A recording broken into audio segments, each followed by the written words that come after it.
Yes be, plaketim geldi. Nasıl yani, o gelen senin plaketin mi? Abi oğlum benim plaketim kimin olacak? Sen görürsün şimdi, bekle.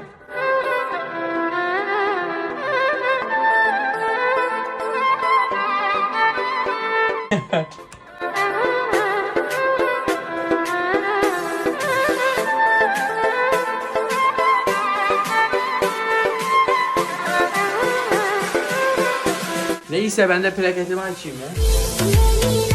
Bu ne lan? Ulan ben senden o plaketi almaz mıyım şimdi?